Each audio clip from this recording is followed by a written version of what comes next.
Welcome to the Dance Reel podcast. I'm Kate Histon. To be part of our community, subscribe or follow this channel. This episode was sponsored by Master Dancer Mindset. Know yourself, be yourself, and express yourself on and off the stage. Today on the podcast, I'm speaking with Allison Pagano, former dance professor from Iona University and Manhattanville College in New York, now based in Australia. With over 25 years of experience in the healing arts, she is the creator of Embodied Dance, a practice that blends somatic healing and dance to support deep transformation. I wanted to bring Allison on the podcast today to bring more awareness and education on intuition and how we can access it to assist in developing more intrinsically motivated dancers. Embodied Dance was created to bridge the gap in traditional training by reconnecting the mind and the body. Her teacher certification program empowers visionary educators to lead from inside out with wholeness, awareness, and heart. Welcome, Allison. Hello, Allison. Thank you so much for joining me today on the podcast. Absolutely. Super excited to be here and dive in. We actually met just before I moved to Germany and had such a wonderful conversation at the farm and have maintained that connection since. And I thought it would be so special to have you on the podcast to focus the conversation today around intuition and your practice of embodied dance, what that is, and how people listening that are in the competitive dance industry can actually really benefit from the wisdom you have to share today. Kicking off, what led you to create Embodied Dance? And if you could give us a little bit about your background leading up to that. Sure. I wasn't a typical case. I didn't start dancing. I mean, I was always dancing as a child, but I wasn't put necessarily in dance classes. I grew up in a house of police officers, so art wasn't high on the list. I was dancing in the backyard by myself and pretty introverted. I didn't really resonate with a lot of what I was seeing. The girls in my class, when they were in dance, I was like, yeah, I don't really know. Like, they don't really seem like nice people. I don't know. So I think I just sort of fell in love with it in my own way as I was moving, and I would create these choreographies with my friends in the backyard. And then as I think I put myself in dance classes when I started working. So I was about 15, which is super late. And everybody tells you you can't and you shouldn't and why bother. And if you didn't start when you were 5, then you have no chance and don't bother, right? And I'm a very stubborn person and I didn't listen. And I just said, well, this is what I feel to do.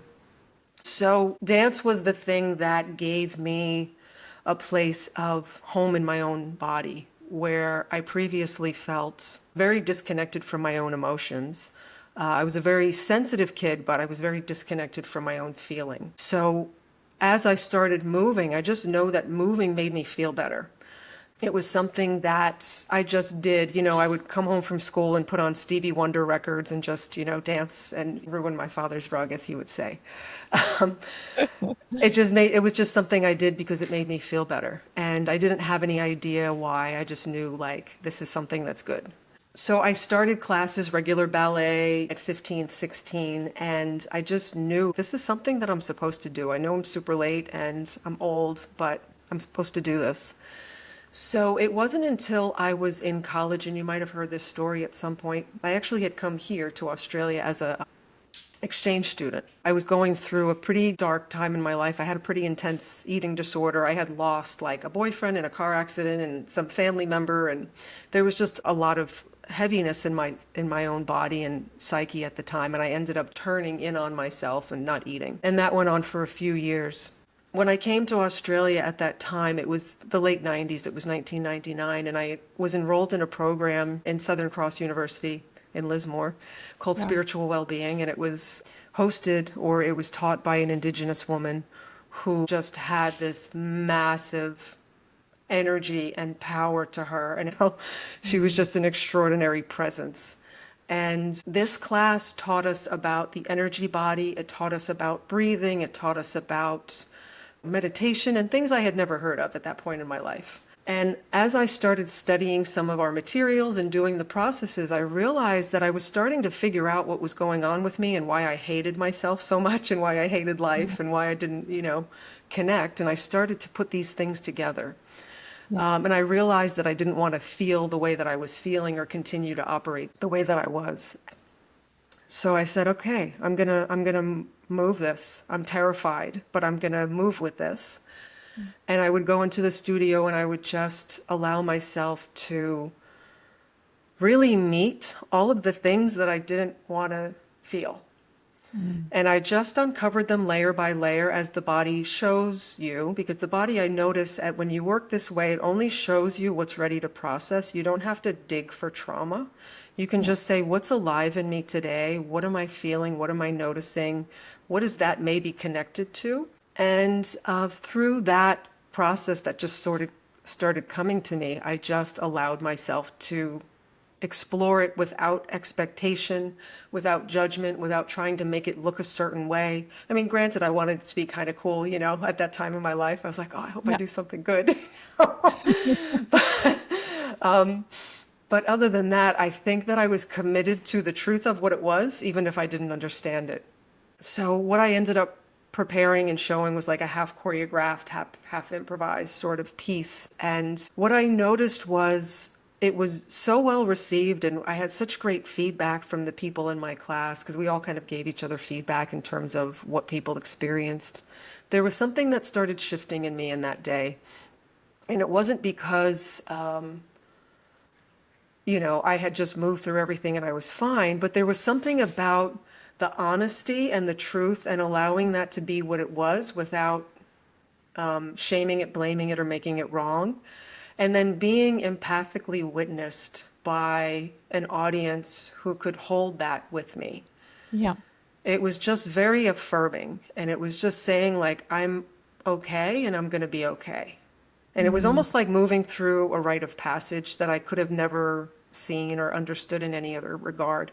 But right after that, I started learning how to eat again, and I started feeling like I can do this. And it really clicked something in me. So that's kind of the beginning seeds of it. Well, on that note, I thought it would be really good to ask for the sake of our listeners. You're also a professor, and what do you know about the connection between the mind and body and trauma? This is a really big concept that people are paying attention to now, which is great. And what's interesting about trauma is that it often stays stuck in the cells, it stays stuck in the muscles, it stays stuck in our body language. Basically, you know, if you've ever walked and seen somebody kind of hunched over, you see sort of just this like habitual way of maybe the way that they carry themselves. That's body language expressed fully. So there's something going on there, right? It's more than just a physical thing. With trauma and with the body, the thing that I've noticed is that just talking about something without bringing the emotional body or without bringing the understanding of even the root of what it is on board. I'm going to say my experience is your level of healing is limited. You've got a pretty strong glass ceiling on what it is that you can tackle or what it is you can move through. I've actually had clients who've come to me who said they've been in like 10 years of therapy and they've never moved through fully what they Mm. have during sessions in embodied dance. And it's not because of anything being so great or perfect. It's just that they brought the body on board. Yeah. That it's really true healing or true somatic holding involves the whole person. And Yeah. this is the aspect of the dance world that I've always wanted to shift myself, which was like, why are we in the classroom and it's 2000, whatever it is, and why are we just talking about how high the leg can go, which is a great thing, but external aesthetic, external aesthetic, Mm. external aesthetic. And I'm like, doesn't anybody else get that there's so much more going on here right now? Yeah, and look, that's why Yeah. I wanted to bring you on the podcast because I know for me, when I had my mental health breakdown, I was just before 17, and I was at that point where classical ballerina, apparently too tall for Australia, will have to audition for European ballet companies, have completed 2 years of full-time training. And then, I was getting panic attacks. Anyway, decided to exit the stage with all this emotion and then went on, which I've mentioned before, my healing journey. And as part of that, I was introduced to and studied breath and body work for Yeah.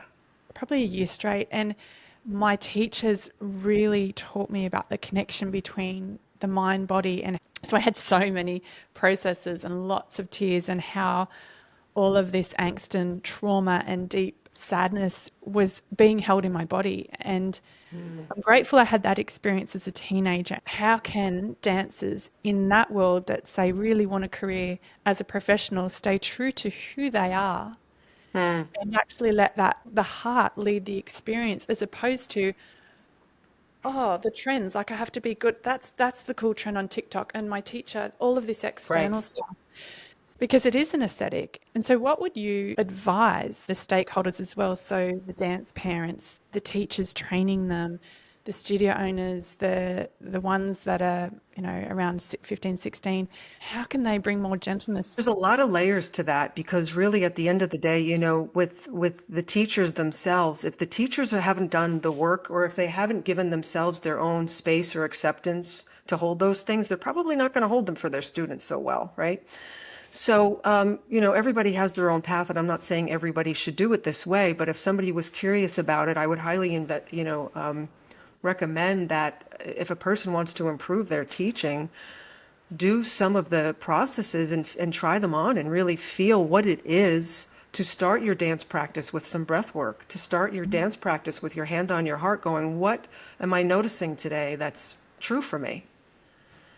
And even just a simple, I think it all comes down to what you just shared, which is it's a shift from the external to what's true here and letting go of expectation, judgment, and trying something on to impress the other, right? Which is the ego construct. And instead saying, I am in a place of honoring of self, which means my feeling counts. I can express it. I can be true to it. I can listen to it and I can incorporate it. Mm. Because I feel that with the competition, the thing that makes it hard to watch a lot of the time, and it's not because they're not gorgeous and it's not because they're not extraordinarily well trained, but it's just that what of the child there is actually true, or what is their experience? What is something that is of them and not something that's placed upon them? Because I feel like that's what the commodification of dance or the entertainment aspect of dance has done, right? We can talk about the anthropological side of that a little bit, right? But when we made dance a commodity, it shifted from the inner to the outer, and it really never stopped. So all of the indigenous dance forms are the opposite, right? The aesthetic was kind of last on the list. It was like, we are in a ritual, a rite of passage. It's all about the frequency. It's all about the community vibe. It's all about the intention, right? So the feeling and the intention started going backseat, backseat, backseat, backseat. And until we're just left with gymnastics. Yeah. Sorry, not sorry. Oh, yes. So that's that's the biggest change. And it's not the kids' faults, because it's how they're being trained. Because Yeah. it's the ego show of bigger, better, faster now.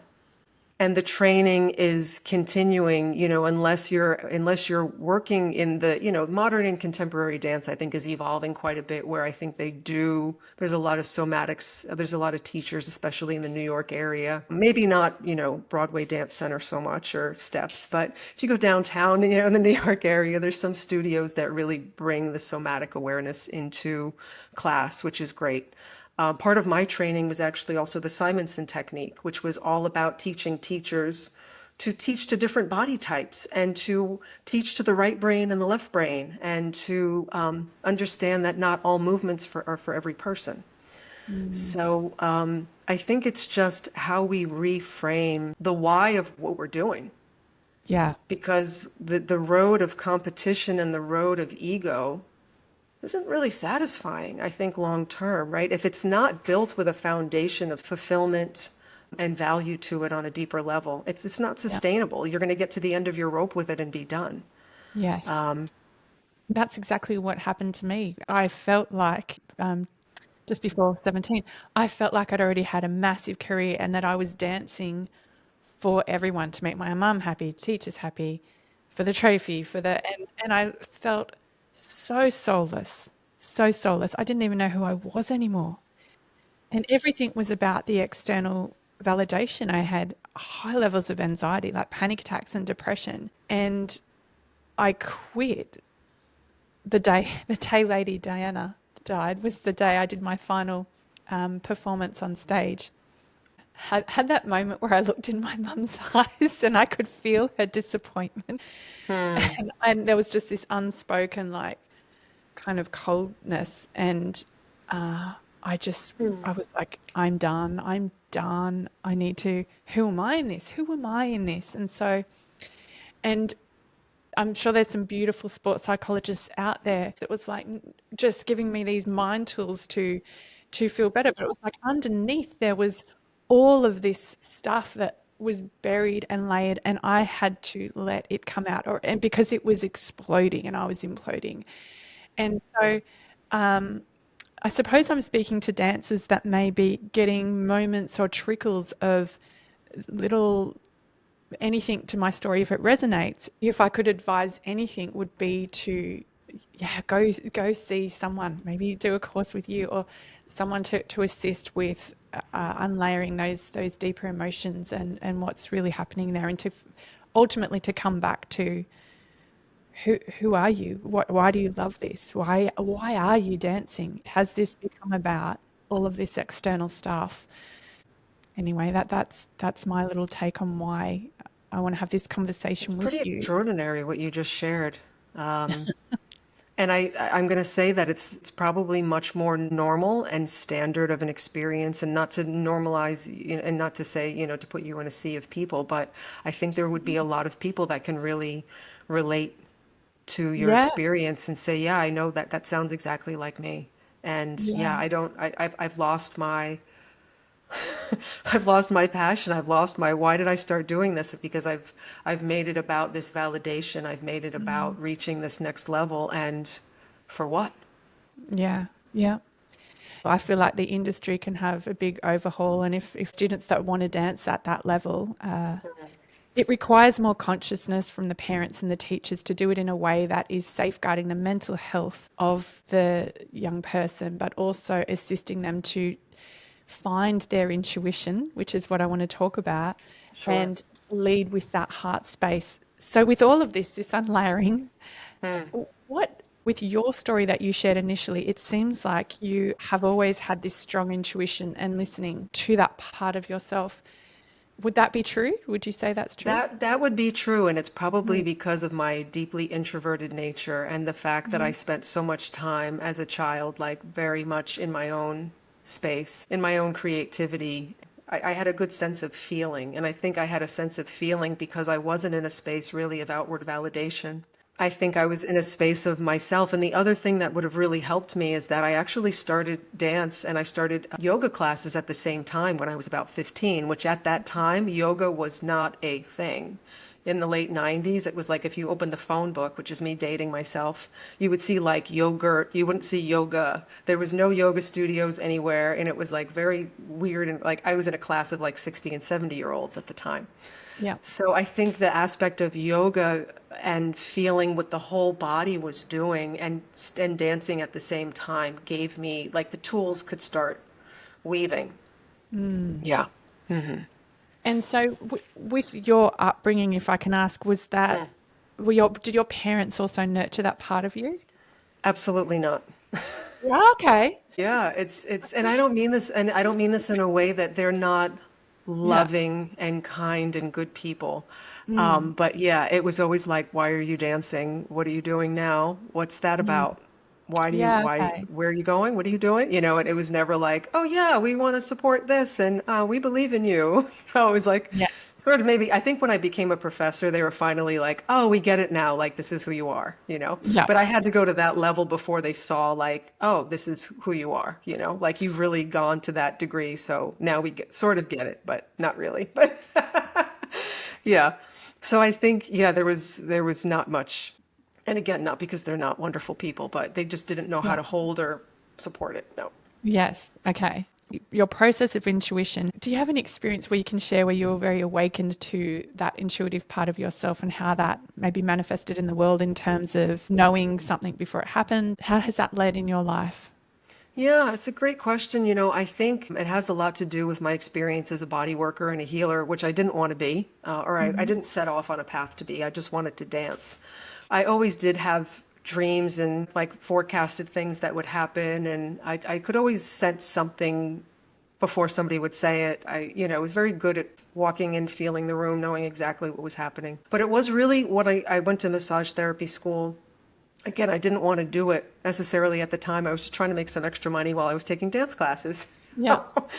And when I started putting my hands on people's bodies, it started getting weird in the way that I would start hearing information Mm. about a person and what was going on in their body and how to direct the session and how to move energy. And it was just very clear and it was very Yeah. direct and it wasn't anything that made me fearful. I just felt like I can't really say this stuff out loud because people are going to think I'm really strange or weird and they're going to wonder how I know it. So I kept a lot of things to myself Yeah. until I got a mentor. And then I started practicing and giving myself a place to trust the things that were uh, coming through.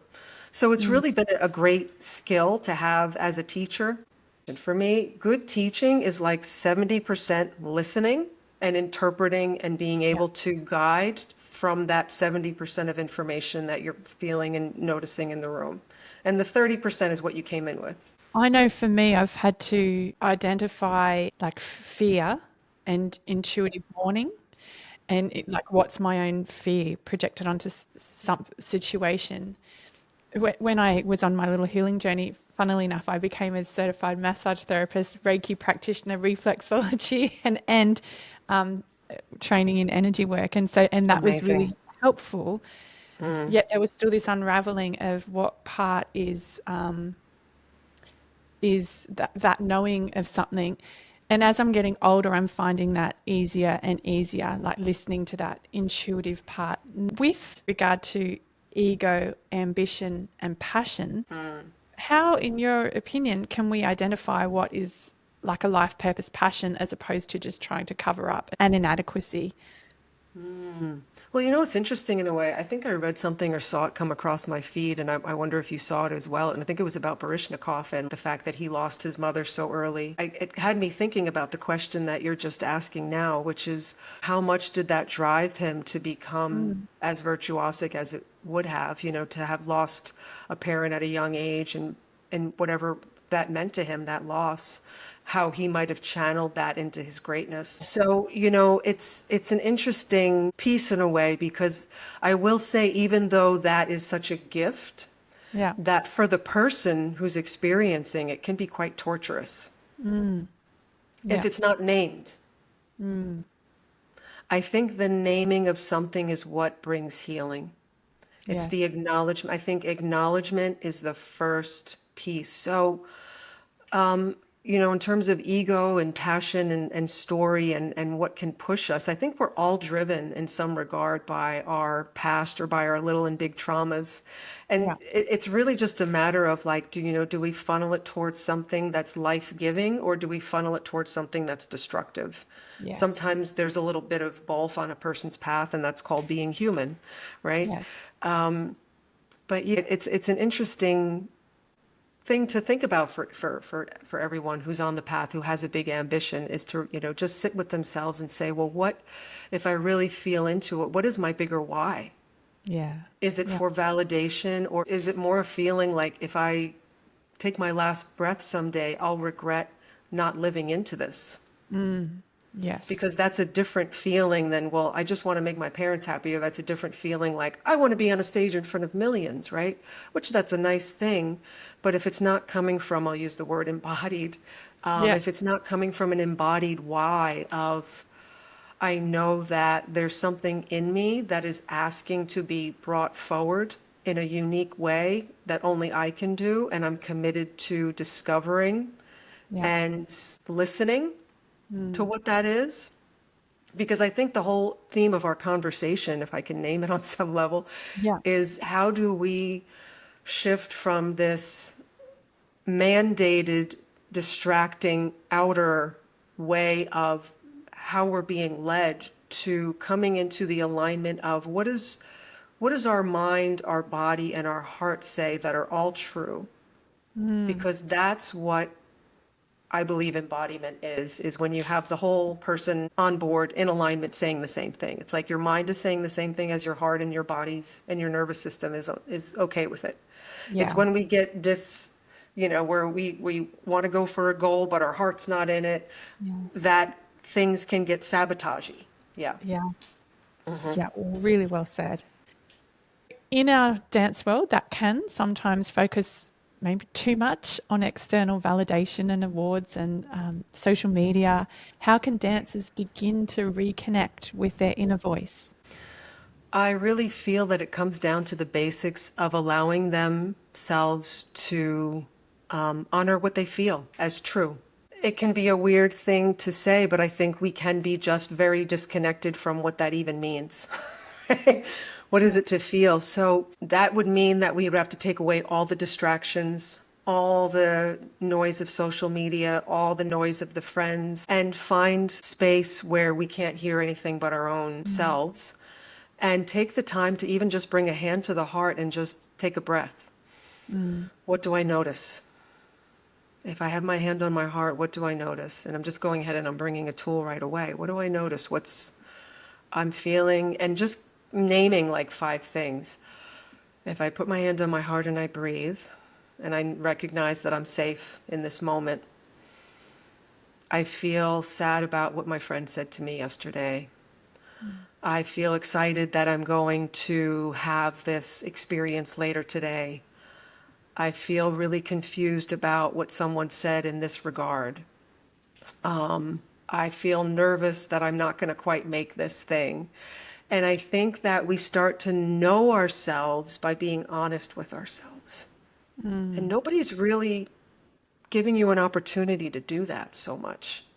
Nobody's asking you really like what's true for you or what do you really feel besides and without expecting an answer that's just like fine, I'm okay. Yeah. So I think it does come down to just drawing the curtain on all external noises and having the courage to just take even a moment Mm. once a day, whether it's when you wake up in the morning or before you go to sleep at night, and being able to breathe and feel and say, this is what I'm going to name that is real for me at the moment. And it might Yeah. not be the next day, but the body starts getting on board when we start partnering with it. And we're saying, oh, I hear you. That's the whole essence of body language. And I teach a bit of body language work inside the teacher training because I feel like body language is just like choreography, you know? Yeah. It's an outer representation of the inner, right? So Mm. there's something about how we can feel into those touch points and make it a regular practice and start to trust. And then the body works with you the more that you work with it, and you become more whole. Yes. You become less of these fragmentations of, I feel I'm driven to do this, but I'm really back here somewhere. It's like you start bringing these places together, and then you can start to work with it. And then you can start to say, oh, now that I can breathe and feel, now I can also see this works for me and this really doesn't. Oh, you can start having clarity about things that are just maybe elusive. And that isn't a quick fix, an instant gratification, a quick scroll. That takes daily practice, just like in the ballet class, daily practice, but maybe putting the phone away, not scrolling, and replacing that habit with this habit. Hmm. And I know for me, I love meditation, and I've had periods in my life where I've let that discipline slip, and then I've brought it back. And every time I bring it back, it takes a while to really start to bring that in. And then, usually after a couple of weeks, I've noticed my intuition heightens, my Absolutely. dreams become clearer. I had this one experience when I had my dance school. I had a problematic experience that I didn't know what to do. And I was frustrated. I had someone that was being quite deceitful. So it was actually an employee being deceitful. And I intuited it for a while. And then I found out. And then I just I meditated, funnily enough, closed my eyes, and this internal voice said, because I was thinking, should I do this? Should I do that? Should I do that? I'm going to go in and meditate. Hmm. Meditated, and this visual came in of these ropes untying, these knots untying, and something just said, "We're untying the knots, do nothing." That was just like this inner voice. Wow. And the next morning I woke up to her resignation on my phone, and I just went, "Yahoo!" Because it was like, great, that done, good riddance, goodbye. And it was, Amazing. it was a challenging situation, but I think had I have not had my meditation practice in that little patch of my life, because it was very stressful, and Mm, it really helped me to just calm the nervous system and just trust the process of what I was doing. And I was doing everything how I should, but mm, I wasn't being reactive to this person. Whereas had I mm. have not been practicing my meditation, I feel like I would have been feeling reactive, angry, like that would have led the process, whereas it didn't. It took a back seat, and that intuitive heart space in me led the process. And that doesn't mean I was a pushover, don't get me wrong, Mm. but it was just this knowing this will work out. And I was still proactive, obviously. So, um, in working the process. Yeah, well, first I just want to say I really honor your story there and what you were shown, because what you're sharing and what I believe the people listening or receiving from that is that it can be simple. The reason we do this is not to gain anything external. What we're gaining is our own internal compass that I'm going to say is never wrong. Mm, And I've said this for probably 20 years. The greatest gift you can give yourself is to develop your intuition, because it's going to be your best friend in life. It's going to be your GPS. It's going to save you a lot of time, trouble, and drama. And it's going to give you peace. It's going to give you an anchor. It's going to give you something that you don't have to outsource where you're going or what you're doing, because you can start really building this trust of yeah. being led and knowing that the external is this mirror and it's this thing that we're a part of. And this is the strongest channel to pay attention to. And it's that shift that I think most people would receive the most benefit from. That's why we do this, is that so you can feel strong, feel clear, and have things actually unravel in a way that's best for all. Yeah. Wow. Yeah. So it's really amazing. So I love that story.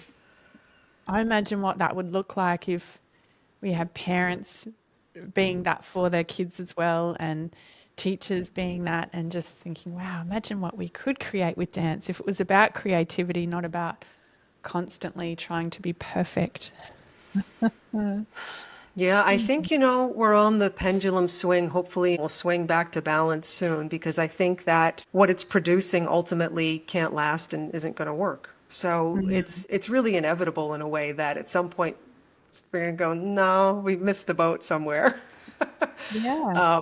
So yeah, I feel that, and I think it's wonderful that you're really bringing people together and forward around what can be done. What are some new pathways?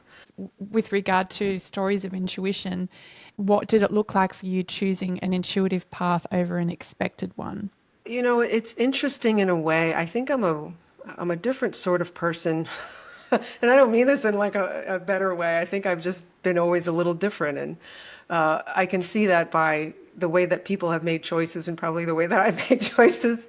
Yeah. But I think for good, ill, or indifferent, because of the way that I was early on in life, the way that I was very introverted, the way that I kind of, paid attention to feeling a little bit more.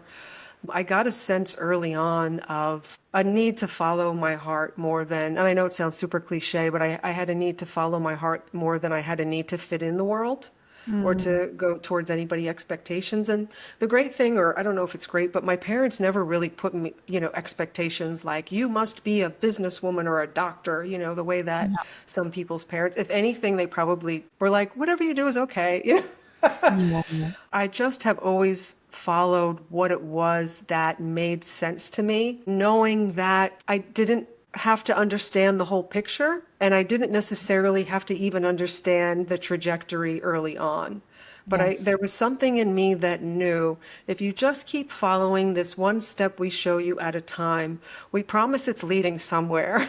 Yeah. But Wow. to anybody on the outside, it would have looked crazy. It's like, oh, you're going to study dance in Austria now. Oh, Yeah. you're going to yoga and study in Brazil. Oh, you're going to become a nutritional counselor now. Oh, you're a personal trainer. Now you're and I was gathering all these skills, and I was always self-employed, Yeah. but I wouldn't have changed it because I was gathering the skills of the things that I wanted to understand. And I was Wow. kind of building a toolbox, and I didn't know why I was building a toolbox. I was just building it and saying, I want to study this, I want to study that. And the graciousness of my family, although they didn't support like what I wanted to do, they never really stopped me, which was Yeah. probably the good part, was like, they were like, we don't understand, but go ahead. So it was something like that where I remember my father being like, why do you want to go study dance in Austria? And Yeah. Wow. my answer to him was just, I would regret not doing it. Yeah. Mm. And it was just my life was lived more in a place of there's something in me that would regret not doing this. Yeah. Wow. That's beautiful. That's so beautiful. Listening to you made me reflect on my mum, and my mum's been pretty good. And obviously, when I share parts of my story, I have a good relationship with my mum now, and we went through a rough patch, obviously, with the dance stuff. And so I do vet. I'm like, I said this, and I'll send her little episodes beforehand to make sure she feels comfortable, just 'cause that's important to me. Um, and she's always been really supportive of this. And she did struggle as a dance mum, but one thing she didn't struggle as, I remember as a kid, I would have been about 8 or 9. We were walking through the shopping centre, and all of a sudden I realised the night before I'd dreamt exactly what was happening right in front of me. And I turned to mum and I told mum, and I said, Mum, and I explained to her, and she was really sweet. She turned and she said to me, Kate, that's called a psychic dream. You've had a psychic dream. You've had this experience before. She goes, wow, you must be psychic. And I remember thinking, oh, and so I did have that part of myself. My mum did acknowledge it, which I'm really grateful for, because there was this thread of throughout my childhood of having this little secret life of my little spiritual world that was mine. And that was something that my mum validated, that part of myself. And so that has been my little mother connection probably throughout my life, where I don't know if she remembers that, but she validated that. So anyway, I thought I'd share that. Hi, Mum.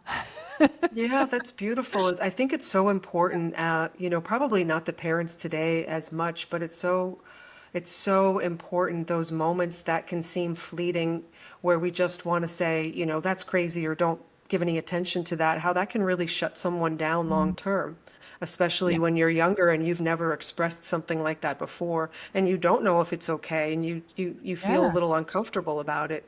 That shutdown can be lasting for quite a lifetime. Yep. So that's really wonderful that you were able to receive that acknowledgement. Yeah. It was really Mm, sweet. Never forget that. mm, So, how can young dancers right now, who mm. are often trained to please judges and teachers and their parents, they also get caught up in that. What do you think they can do right now to learn to trust their own instincts? So you gave us some exercises before. Is there anything else they can do? I think it comes down to, what I've been sharing a thread of in a certain regard, which is paying attention to feeling and honoring that above all things. Bringing the feeling aspect into their performance. When I'm saying feeling, I'm saying truth. Like, what is their truth? Because, there's the expression that's been put upon you that's wanting to come forward. And how can they make a connection to what's true for them around maybe what it is that they're performing, or how can they validate their own truth in a certain regard, to kind of piggyback off of what you were saying? And their truth may not be someone else's truth, but that's Exactly. okay, isn't it? Exactly. Yeah. And to realize that the value of their truth needs to not be overridden in a way that they lose sight of who they are, what they're doing, why. And I used to say this to my college students all the time, like, as a performer, it's really about what you're connecting to that's true. That's the magnetic performer. It's not the one who has, 16 pirouettes. The magnetic performer is the one who's being the most truthful. in the moment, no matter what it looks like. Yeah. So if they can honor that, and again, it's not a quick fix, it's not a, I did that once. It's a practice. And it's something, the more that you run it, the more that it just becomes this ordinary piece of life where it's going to enliven Yes. whoever moves that way. It's going to enliven them. It's going to inspire. Because at the end of the day, we all look to art for some form of truth, I think, Yeah. right? There's something about, yeah, of course, we want entertainment and that's great. And I think we have too much in a certain regard where it's super distracting, right? Mm. But I think we look to art as truth to help us come back to healing, to come back to wholeness, to come back to humanness. Because at the end of the Yeah. day, it's about humanness. And that's what dance always has been. It's always been about an expression and a connection around what makes us human and not what makes us superhuman. Yeah. And I'm thinking about dance parents. I'm thinking about my own experience, and Mm. actually, I do some coaching for dancers that are in the competition space, and it's all on mindset. I say mindset, but it's actually, I give them exercises to practice accessing their intuition and connection between the heart and mind. And I have had some parents that need help with how can I support my child? My child's feeling anxious. And I know my mum, part of our little struggle was she would, and I was super sensitive as well, I could feel her anxiety. And Mm. she did the best she could, but and back then 80s 90s there's not a lot of information on how to do this parenting stuff, and so we're lucky now we've got more. But I've often advised parents that are in that position of, oh my gosh, that my child's stressed, so I will say just don't go into fixing rescuing mode, because that actually then perpetuates their own anxiety. Just relax, breathe, and hold space for them and manage your own anxiety. Perfect advice. Then the child can actually will begin to resonate with their parent. Do you have any other advice? I'm thinking for teachers and parents, what they can do when they've got students that are overwhelmed, like how they can best support them. Yeah, I think this is a great question and something that was, arising for me as you were talking right now is a statement that I've kind of come up with in a certain regard, which is self-acceptance creates safety. Mm, So what our job is ideally is to create that safety for the student so that they feel comfortable enough to move through what they're moving through, to name it or to do something. Or we just say, it's okay if you're not in a place where you want to bring that forward right now, but I'm just letting you know that I'm here and that it's welcome. And you do that really verbally, but if you do it verbally without doing it energetically or holding the space of it energetically, it's going to be missed. It's very much exactly what you shared around self-regulation. mm, And how do you self-regulate to the point, I think breath work is the quickest, easiest way yeah. of, like, okay, you're in the car, you've had a stressful day, you're about to go teach. You can self-regulate completely through breath work, 15 minutes in the car, 5 minutes in the car, 2 minutes, whatever it is, right? It's going to help you come back in. And the more self-regulated parents and teachers are, the better that response versus react Yeah. goes. And Yeah. then this safety is just, it's just felt and it just emerges differently. And I think I might have shared this with you when we were at the farm as well. My college students repeatedly, semester after semester, would always say to me, this is the first dance space I've ever been in that I feel comfortable to be myself. Mm, And it was like, oh God, is that true? Is that really true? And I think it's because the high demand, get it all done, not valuing who you are as a human, what can you do? Quick, go now, right? And because that's what they were handed, right? So what we're doing is we're paradigm shifting from what we were given, and we're like, I know this didn't really work for me, but yeah. it's just like, I'm just going to perpetuate it because I don't know another way, and I haven't taken the time to investigate what I really feel. So here I go, just perpetuating. And I think that that's a majority of teachers. So, we have the opportunity to say, maybe it's something different. How do I do this Yeah. differently? And I think it comes back to, again, very simple things. Golden rule. Treat people the way you want to be treated. Yeah. Yeah. Like, it's very simple. Like, would you want to be yelled at like that and shamed in this particular circumstance? Probably not. How would you do it differently? You And know, just being able to reframe what was passed down to us that is soul crushing, right? It's like, yeah. it's not meant to be a soul crushing industry, but it's sort of become one. But the challenge to that Mm. is what about people that are doing that to themselves now? Like the self-hatred in Oh, terms of like, no, I that's know for tricky. me, I Mm. had this, and I've mentioned it before, that 10 years with this a very coercive type of ballet teacher. Lots of shaming, lots of shaming. It was physical. I was a few times, good handful of times. There's some stuff there I had to work through, and then the regular daily teaching was just unpredictable in terms of her emotional regulation and the rages, the intense rages. She'd Mm. do this thing with her hands and she'd get all this emotion and get really angry. When she did that, you knew, okay, she's either going to calm herself down or get out of her seat. And if she gets out of her seat, it's bad. Someone's going to get hurt. That was 10 years of that. So there was this Wow. whole process of having to learn to regulate my nervous system. Oh my gosh, I can't even remember what we were talking about. Sorry, I've just gone off on a tangent. Yeah, Wow. it's important that you share this. I've had I mean, I didn't stay with the teacher for 10 years, but I had a ballet teacher just like that. So I get it. Yeah. But what were we Hmm. talking about? I'll get my train of thought because I was linking it to something. Can you remember? Yeah, I can tell you. Yeah, so what you were talking about is what happens when the person takes that Yeah, on for my themselves. self-hatred. And yeah, Sorry. it's all good. I mean, it's a quite an emotional story, and it's like Yeah, it's probably taken a lot of deconditioning to heal through that because that's yeah. trauma. That's a super trauma. Yeah. It is. What I had to learn, what I realized first, had to identify in my 20s. The breath and body work was just the beginning.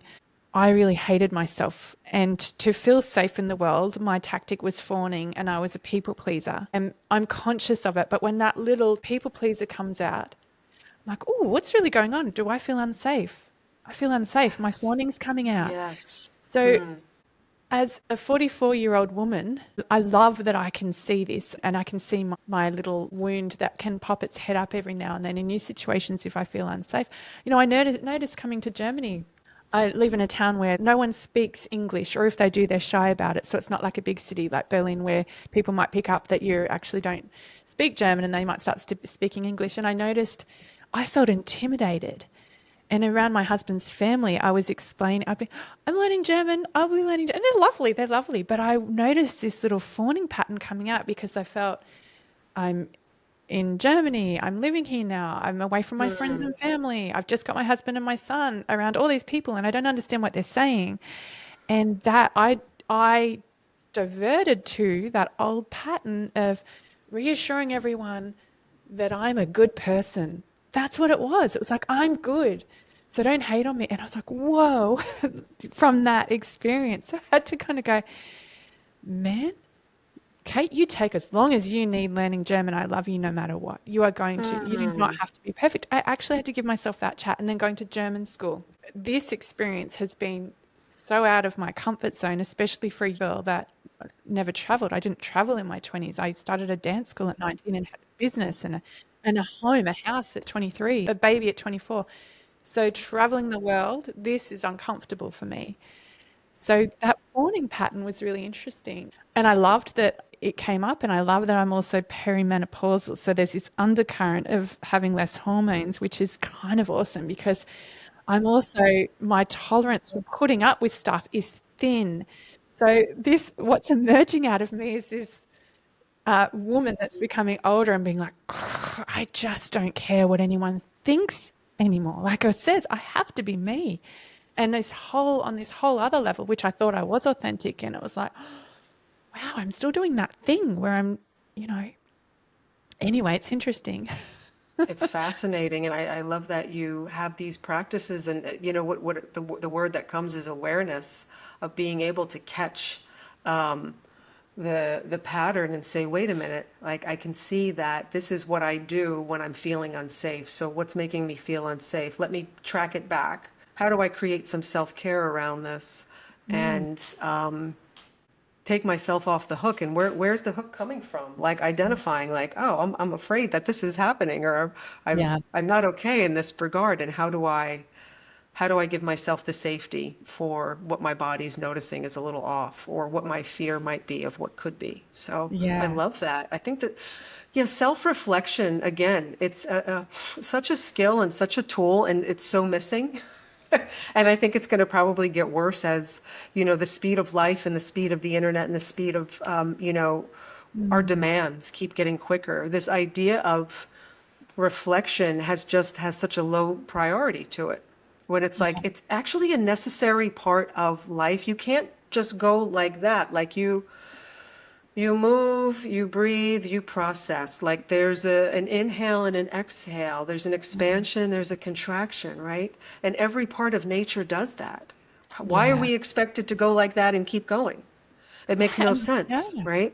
So this is something that I also feel for myself, and it's like, whew, you need to acknowledge that spaciousness and reflection are actually tools that help you catapult faster and way beyond that if you were trying to figure it out with the mind, or trying to beat yourself up with some ideology of some mindset thing, right? Yes. So Yes. it's like actually it's the simple tools of feeling, breathing, reflection, all of these, what I'm going to say are maybe more, not to polarize it in a sexual way, but it's more of a feminine tone, right? Because Yes. we've been urged to over Mm. masculinize, to keep up, Yeah. where everybody's like sick and it's not working. So Mm. again, I'm talking about like when I think about the US where I'm from, where it's just like, everybody's on Yeah. medication because they can't keep up with their own lives, or they can't, they're Yeah. addicted to something. Whole other Yeah. conversation. Yeah. Yeah. That's a part too. Part two. Yeah. So we were at the beginning. We're going to talk Hmm. about what embodied dance is now and what that looks like and where that's taken you. So I want to finish off your story with the part two right now of embodied dance. You created it, and what is that? I feel like I'm the student of it, and I'll be the student of it always. I don't feel like I'll ever say this is it and it's what it's always going to be. I feel like embodied dance is a living, breathing body of work that I get to steward, and I get to listen to, and I get to be the muse of in some regard. And the baseline is actually about healing and wholeness, and Yeah. dance is the vehicle. I just delivered a 12-week course locally here, and I'm delivering a 12-week course online as we move through pretty much the same process that I was moving through, or a similar process that I was moving through 26 years ago, right? Wow. But it's deeper now. So the evolution of embodied dance, I believe, it's moving into like a real true method of healing. And I wouldn't have known that that's really what it was when I first started it.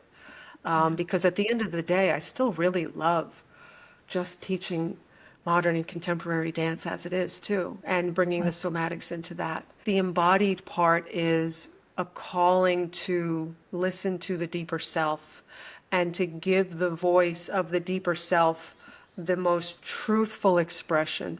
Because I believe that when you do, that's what is creating the alignment. And even from audience to, from performer to audience, that's what's translating, that's what's resonating, and that's what's being received, is that there is an alignment and there is a truth. And that when we have a truth on that level, I think it can crack open things in a very potent way. And that's what I've seen in the people that I've been working with. They said, I came into this course and I really thought like it was about, just dance, and that we were going to do these things. And my whole life is changing.